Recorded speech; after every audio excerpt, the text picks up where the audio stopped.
ఖమ్మం జిల్లాలో కాంగ్రెస్ ఎంపీ అభ్యర్థి రామసహాయం రఘురామరెడ్డి ప్రచారం ముమ్మరంగా సాగుతోంది. ఎక్కడికెళ్లినా భారీగా పార్టీ శ్రేణులు ప్రజలు ఘన స్వాగతం పలుకుతున్నారు. దేశవ్యాప్తంగా ఇండియా కూటమి బలంగా ఉందన్నారు. రాహుల్ గాంధీని ప్రధాని చేయాలని ప్రజలంతా కోరుకుంటున్నారని తెలిపారు. కాబోయే ప్రధాని రాహుల్ గాంధీనని ధీమా వ్యక్తం చేస్తున్నారు. ఇక ఖమ్మంలో తన విజయం ఖాయమన్నారు. దేశ ప్రజలు మార్పు కోరుకుంటున్నారన్న ఖమ్మం కాంగ్రెస్ అభ్యర్థి రామసహాయం రఘురామరెడ్డితో మా ప్రతినిధి Sridhar face to face. Khammam Congress parliament అభ్యర్థిగా రామసాయం రఘురామరెడ్డి త్రిబులార్ ఈ త్రిబులార్ అనేటువంటి పేరు గ్రామాన కూడా ఈరోజు మారుమోగుతుంది. అభ్యర్థి ఎంపిక కొద్దిగా ఆలస్యమైనా కానీ ఏ రోజైతే నామినేషన్ వేశాడో ఆ రోజు నుండే ఈ యొక్క ప్రచారాన్ని కొత్త పరవళ్ళు తొక్కుతున్నటువంటి అభ్యర్థి రామసాయం రఘురామరెడ్డి. ప్రస్తుతం మనం ఈ యొక్క ప్రచార సరళిలో ఎలా ఉంది, ప్రజల యొక్క స్పందన ఎలా ఉంది అడిగి తెలుసుకుందాం. సార్ చెప్పండి, మీరు ప్రచారం చేస్తున్నప్పుడు ప్రజలందరూ కూడా నీరాజనం పలుకుతున్నారు. అవును, మీ ఆ ప్రజల నుండి ఎటువంటి స్పందన వస్తుంది? చాలా పెద్ద ఎత్తున స్పందన ఉందండి. ప్రతి మండలంలో మీటింగ్లో వేల మంది అటెండ్ అవుతున్నారు. ఈ ఎర్రటి ఎండలో మొదటి మీటింగ్ నార్మలీ రోజు 10 గంటలకు జరుగుతుంది. 10 గంటల మీటింగ్ కూడా మొత్తం వెన్యూ మొత్తం నిండిపోయి ఉంటుందండి. ప్రతి మండలాల్లో మాకు స్పందన చాలా పెద్ద ఎత్తున వస్తుందండి. అయితే మొన్న రెండు మూడు రోజుల కింద అశ్వరాపేట 4 మండలాలు కంప్లీట్ చేశాము. అదేవిధంగా వైరాలో 2 మండలాలు కంప్లీట్ చేశాము.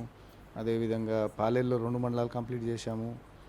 ఇలా ప్రతిరోజు 3 మండలాలు కంప్లీట్ చేసుకుంటూ పోతున్నామండి. ఇప్పటివరకైతే చాలా పెద్ద ఎత్తున స్పందన ఉంది మాకు. ప్రజలు ఇంకా మర్చిపోలేదు, 10 ఏళ్ళ బీఆర్ఎస్ పరిపాలన మర్చిపోలేదు. అంటే మీకున్నటువంటి మిత్రపక్షాలు మరియు కాంగ్రెస్ పార్టీలో ఉన్నటువంటి మిగిలినటువంటి అందరు కూడా మీకు ఎలా సహకరిస్తున్నారు? వాళ్ళ యొక్క సహకారం మీరు ఎలా తీసుకుంటున్నారు? ప్రతి మీటింగ్లో ఏ వేదిక పైన ఉన్నా మేము సిపిఐ సిపిఎం పూర్తి స్థాయిగా మద్దతు, టీజేఎస్ ఆల్సో పూర్తి స్థాయిగా మద్దతు ఇస్తున్నారు. మీటింగ్లో పాల్గొంటున్నారు. వర్కర్స్ మీటింగ్లో కూడా సిపిఐ సిపిఎం వారు ఉంటున్నారన్నమాట. దాంట్లో మాకు డౌట్ ఏం లేదండి. ఇండియా కూటమి అనేది ఒక యూనిటీగా పనిచేస్తుంది. వేరే జాగాలలో తెలియదు కానీ ఖమ్మం జాగాలో మాత్రం మొత్తం పూర్తి స్థాయిగా ఇండియా కూటమి అనేది పూర్తి స్థాయిగా అందరు కలిసి కట్టు పనిచేస్తున్నారండి. రఘురామరెడ్డి గారికి రాజకీయ అనుభవం లేదు, ఈ ప్రాంతం వాడు కాదు అని చెప్పి ప్రతిపక్షాలు విమర్శిస్తున్నాయి. దానిపై మీ అభిప్రాయం? బీజేపీ గురించి మాట్లాడితే క్యాండిడేట్ ఎవరికి తెలియదు. అంటే అక్కడ కొత్తగూడెం వాళ్ళకు కూడా ఎవరో తెలియదు. అయితే బీఆర్ఎస్ క్యాండిడేట్ గురించి చెప్పాలంటే సరే, నామ గురించి నేను ఎక్కువ మాట్లాడదలుచుకోలేదు. వారు కూడా మంచి వ్యక్తి, నాకు తెలిసిన వ్యక్తి.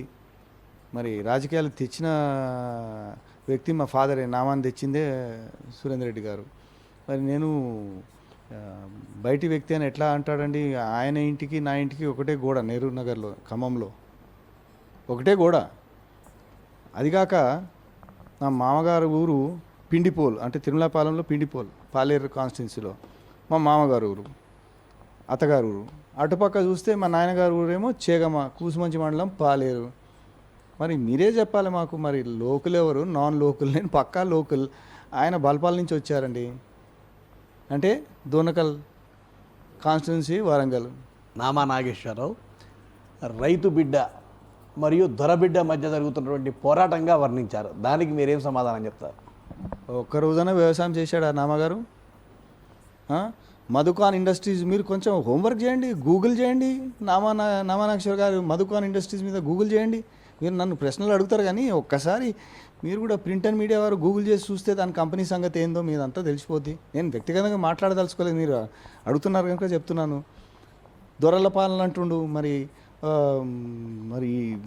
దొరలు ఎక్కడ? ఈరోజు రేపు దొరలు ఎవరు? మరిపెట్ల పెద్ద ఇల్లు కూడా ఉండే, దాన్ని కూడా గడిల పరిపాలన అంటున్నారు. ఆ గడి ఏడుంది? అది 3.5 ఎకరాల ఇల్లు మొత్తం గవర్నమెంట్ స్కూల్కే ఇచ్చేసాము.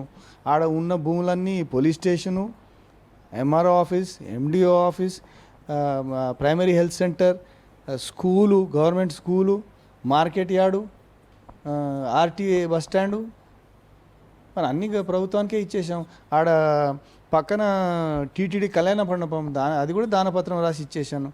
దాని పక్కన ఒక రామాలయం కట్టాను. అది ఇంకా అట్నే ఉంది. ఇక మరి దొరల పాలన, రైతు బిడ్డ, నాగలేపడని పట్టారండి వారు. దాని కొరకి పట్టాలి కదా. రైతు బిడ్డ అంటే ఏదో వ్యవసాయం చేయాలి కదా. ఖమ్మం పార్లమెంట్ నియోజకవర్గంలో నా విజయం అనేది తథ్యమని ఖమ్మం పార్లమెంట్ అభ్యర్థి రఘురామ్ రెడ్డి గారు చెప్తున్నారు. కెమెరా పర్సన్ నాగేశ్వరరావుతో శ్రీధర్, బీఆర్కే న్యూస్, ఖమ్మం.